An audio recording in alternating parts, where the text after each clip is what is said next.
দর্শক দেখেন, আজকে তারেক রহমান একটা আবেগঘন স্ট্যাটাস দিয়েছে। অনেক বিষয় উল্লেখ করেছে, তার মধ্যে একটা উল্লেখযোগ্য হচ্ছে শেখ হাসিনার জুলুম নির্যাতনে খালেদা জিয়ার জীবন চরম সংকটে।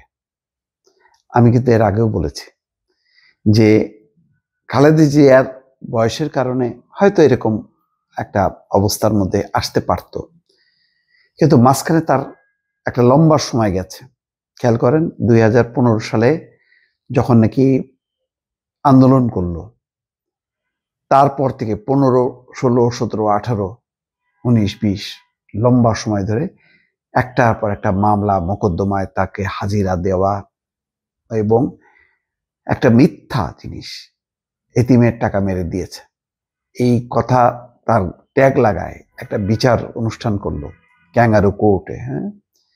সেই বিচারে জোর করে যে ফান্ডের টাকা এখনো সরকারের কাছে, টেকনিক্যাল ত্রুটি বিচ্যুতি হতে পারে, সেটা বিচারিক ব্যাপার, তাকে কারাগারে রাখলো। তাও কি পুরনো কারাগারে, এমন একটা কারাগারে যে কারাগার পরিত্যক্ত, একটা পরিত্যক্ত ভবনে রাখলো। শুধু ফাতেমা ছিল তার সাথে। এটা হয় কোনোদিন? পোকা মাকড় কি একটা বেশ পরিস্থিতি, এটা হয় কোনোদিন? দেখেন, 1-11 সময়ও দুই নেত্রীকে যে আটক করলো, তাদেরকে তো কারাগারে রাখতে পারতো।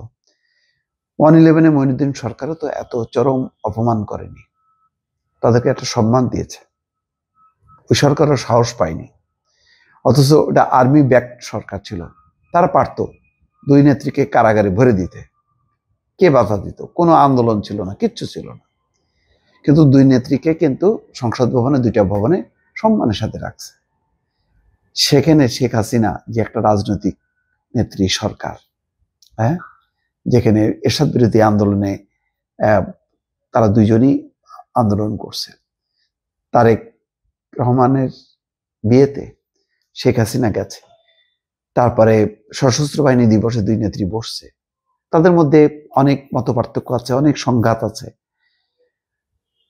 তা সত্ত্বেও তো একটা ব্যক্তিগত সম্পর্ক, অ্যাটলিস্ট একটা ন্যূনতম একটা মানে মর্যাদার জায়গা, সম্মানের জায়গা বা ঐক্যের জায়গাটা তো রাখতে হবে।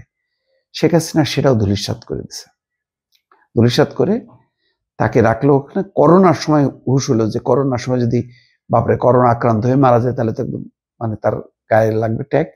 বাসায় এনে রাখলো।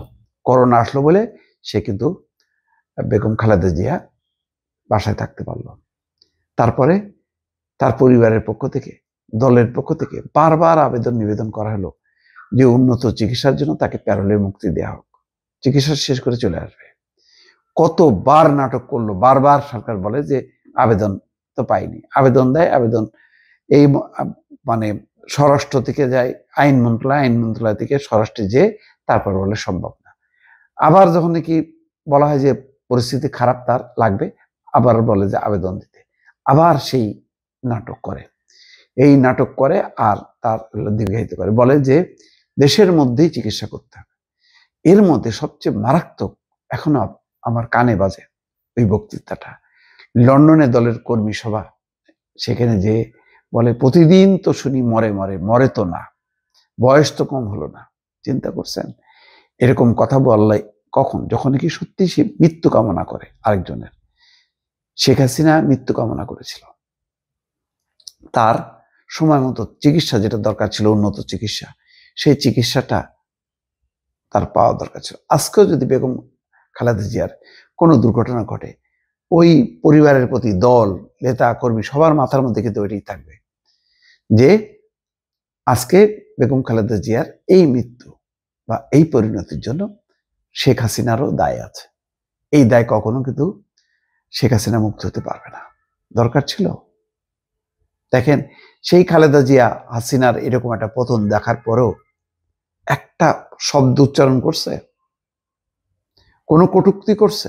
কিচ্ছু করেনি। কিন্তু এরপরেও কি শেখ হাসিনা কোনো শিক্ষা আছে? বলতে পারতো তো, একটা বিশাল খালেদা জিয়ার নামে বক্তৃতা, বিবৃতি ইস্যু হইতে পারতো তো, কিচ্ছু না। চুপচাপ থাকলেন, কিন্তু সব দেখলেন, আল্লাহ তাআলা দেখলেন, খালেদা জিয়াও দেখলেন। যেমন তাকে অপদস্থ করলো, যেমন তাকে মৃত্যু মুখে ঠেলে দিল, তার চেয়ে একটা কঠিন জীবন শেখ হাসিনা হয়তো সুস্থ, কিন্তু তার যে এখন জীবন সেটা মৃত্যুর সমান। এই জীবনে কোনো সম্মান নেই, মর্যাদা নেই। যতই মানে ভারত তাকে আশ্রয় দিক, যতই সে ওই মাঝে মধ্যে ফোনে যুক্ত হোক না কেন, বক্তৃতা দিক না কেন, বাস্তবতা কি? তার ডাকে সারা বিশ্বকেও সাড়া দিয়েছে? তার ডাকে বাংলাদেশের জনগণ কি লাফায় পড়ছে? না, লাফায় পড়েনি। কোনো দেশ বলেনি যে বেগম খালেদা জিয়া এরকম মানে শাস্তি দেওয়া উচিত হয়নি। কেউ বলছে না আওয়ামী লীগকে নির্বাচনে নাও। ভারতও ইনায় বেনায় কথাবার্তা বলে। এই হচ্ছে পরিণতি। অন্যের জন্য গর্ত খুললে নিজেকেই সেই গর্তে পড়তে হয়। আজকে বেগম খালেদা জিয়ার এই পরিণতির জন্য শেখ হাসিনারও যে পরিণতি, এটা তার মানে মৃত্যুর চেয়েও একটা কঠিন অবস্থার মধ্যে আছে। কিন্তু এই যে পরিবার কিন্তু কখনো ভুলবে না। আজকে দেখেন খুব ভদ্রভাবে কিন্তু তারেক রহমান দেখছেন কত বক্তৃতায় দেয় প্রতিদিন। কোনোদিন শুনছেন শেখ হাসিনা আওয়ামী লীগ সম্পর্কে যাচ্ছে তাই কটূক্তি করতে? সমালোচনা, রাজনৈতিক সমালোচনা করে, কিন্তু কোনো কটূক্তি কিন্তু করে না। কিন্তু আজকে তারেক রহমানের মনে পড়ছে, সবারই মনে পড়ছে। আমি নিজেও তো ভিডিও করে বললাম যে আজকে বেগম খালেদা জিয়ার এই যে অসুস্থতা, এইরকম পর্যায়ে আসতে হয়তো আরো পরে, আরো কিছুদিন সুস্থ থাকতে পারতো, কিন্তু ওই যে যখন চিকিৎসা করার দরকার ছিল তার যেই সমস্ত অর্গানগুলো তার ধ্বংস হয়ে গেছে, সেগুলো বিদেশে যে আরো উন্নত চিকিৎসা পাইলে আরো কিছুদিন হয়তো তিনি সার্ভাইভ করতেন। আজকের এই কষ্টটা তিনি পেতেন না। আজকে এই কষ্টটা দিয়েছেন একমাত্র তিনি হচ্ছেন শেখ হাসিনা, যিনি নিজেও এখন মানে বন্দী, নিজে কিন্তু মৃত্যুর চেয়ে কঠিন যন্ত্রণার মধ্যে যন্ত্রণাবিদ্ধ হয়ে আছে। দর্শক।